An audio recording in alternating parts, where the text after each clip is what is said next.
Level 1, the slouch. You don't feel it happening. There's no moment, no morning your spine gives up. It happens the way a city sinks, millimeter by millimeter, year by year, so slowly that the people living in it stop noticing the ground is moving. You are sitting right now the way you always sit, head forward, shoulders curved inward like two hands protecting something fragile. Lower back flat against a chair designed by someone who has never spent 8 hours in it. You've been in this position for 40 minutes and haven't noticed because this is what your body calls normal now. This is what it calls home. You were not born like this. A newborn spine is soft and open, the way all new things are soft and open. The curves developed as you learned to hold your head up, to sit, to stand. Each curve earned through movement, through the body, figuring out how to balance itself against the earth. It took 2 years to build the architecture meant to carry you for 80. It took the desk 11 years to quietly dismantle it, half an inch. That's how far your head has drifted forward. Maybe an inch, maybe 2. You cannot feel the distance. You can only feel, at 3 in the afternoon, the headache that has become as reliable as the weather. You drink more coffee, you adjust the pillow, you crack your neck and call that a solution. It is not a solution. It is the building settling. Level 2.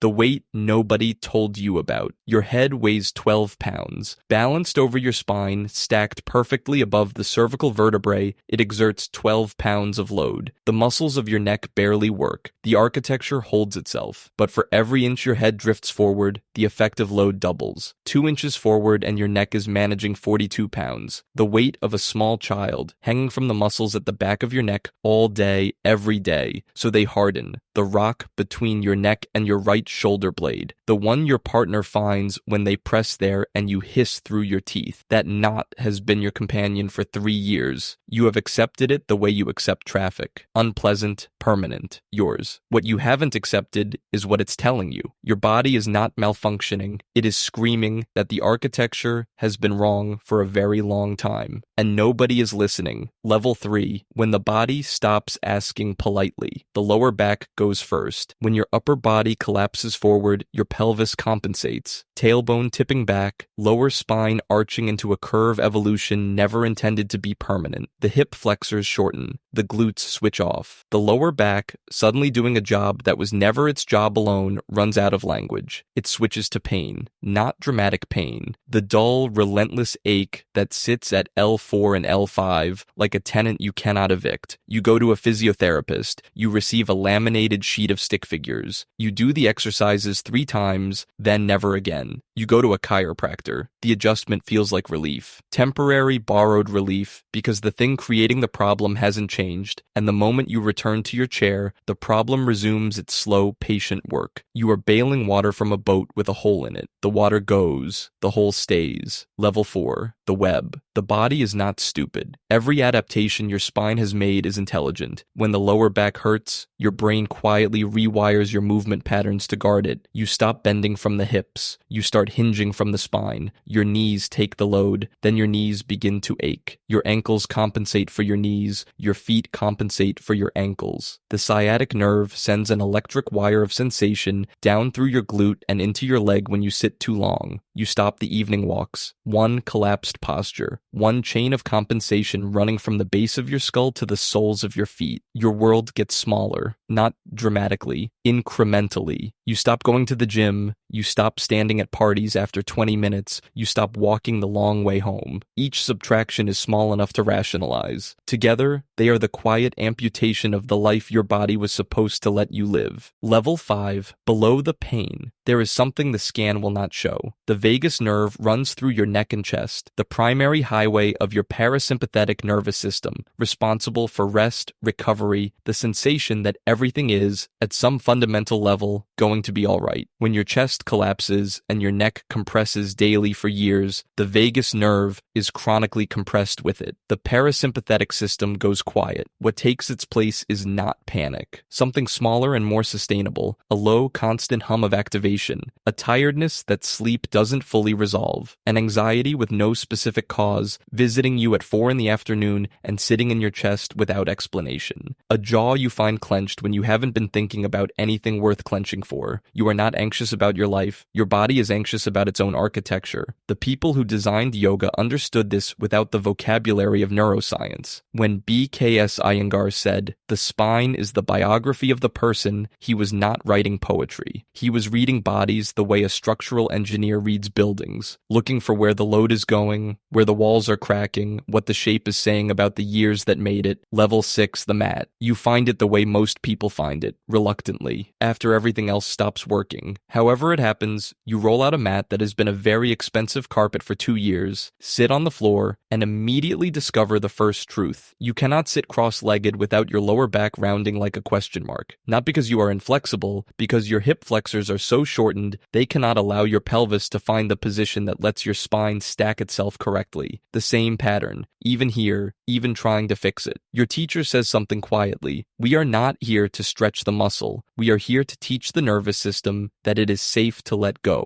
You don't understand this yet. You will understand it in your 3rd week, lying on your back in the dark when something in your left hip releases without warning and you feel for a moment genuinely lighter. That moment is not magic. That moment is 3,000 years of paying attention. Level 7, the architecture, Tadasana first, mountain pose, standing. You think I know how to stand. You stand in Tadasana for 90 seconds and your legs shake, not from weakness, from unfamiliarity. Every muscle that was compensating is asked to stop. Every muscle that was supposed to be working and wasn't is woken up. Cobra next, you lie face down and lift the chest using the muscles of your thoracic spine, deep extensors that have been sleeping inside your collapsed chest for a decade. The anterior chest opens. For the first time in months, you take a breath and feel your ribcage expand in 3 directions simultaneously. Front, side, back, full. You don't know why your eyes sting. Bridge pose, hips pressing toward the ceiling. Your glutes, those long dormant giants, fire powerfully, finding strength they forgot they had. The hip flexors unwind. The lower back, given back its proper allies, stops holding everything alone for the first time in years. Level 8, what Patanjali knew. 2,000 years ago, Patanjali defined the entire physical practice of yoga in exactly 3 words: sthira, sukham, asanam, steadiness, ease, posture, not flexibility, not performance. Steadiness and ease held simultaneously in the same body, in the same breath. When the spine is correctly arranged, when the curves are where they belong, when the muscles do what they were assigned rather than what compensation demanded, you don't have to hold yourself up. The shape holds itself, the way a properly built arch holds itself, not through the exertion of the stones, but through the precision of their arrangement. Your posture problem was never about weakness, it was always about arrangement. Level 9, 3 minutes against a wall. You are home. It is late. The screen is there, offering the endless scroll, and your body is folded into the couch in the shape it always folds into, and the shoulder is doing the thing it does. Tonight you do something different. You take your mat to the wall, sit sideways, one hip at the baseboard, swing your legs up as your back lowers to the floor. Your legs rest vertical, held entirely by the wall, arms open beside you, palms turned upward, and your lower back, freed from the hip flexors that have been pulling at it all day, settles into the floor. Not forced, settled, the way a held breath settles when it is finally released. This is Viparita Karani, the pose the ancient texts called the giver of blessings. Not because it is difficult, because it is humble. Within 90 seconds, your heart rate drops without your doing anything to make it happen. The vagus nerve, no longer compressed, begins to conduct properly. The parasympathetic system exhales. 3 minutes every night. Before sleep, not 30. 3. Do this for 2 weeks and notice what changes. Not dramatically, but the way silence changes when a sound that has been present so long you forgot it was there finally stops. The afternoon headache becomes less reliable. The shoulder needs cracking less. You breathe differently when you stand from your desk. Fuller. Involuntary. Your body remembered on its own, the spine remembers. A body that spent 11 years learning the wrong shape can spend 3 weeks learning the right one, because the nervous system was shown gently, repeatedly, that a new arrangement was safe. Level 10, the next one. Somewhere right now, someone is sitting the way you used to sit. Head forward, chest closed, lower back aching in the way that stopped registering because it has been present so long it became the baseline. They don't know yet that the knot is not permanent, that the tiredness sleep doesn't resolve resolve is living in part in the compression of their chest. That 3 minutes against a wall before sleep is not a small thing. The wall is there tonight. The floor is there. The 3 minutes are yours. The spine the chair built can be unbuilt, but only if you begin.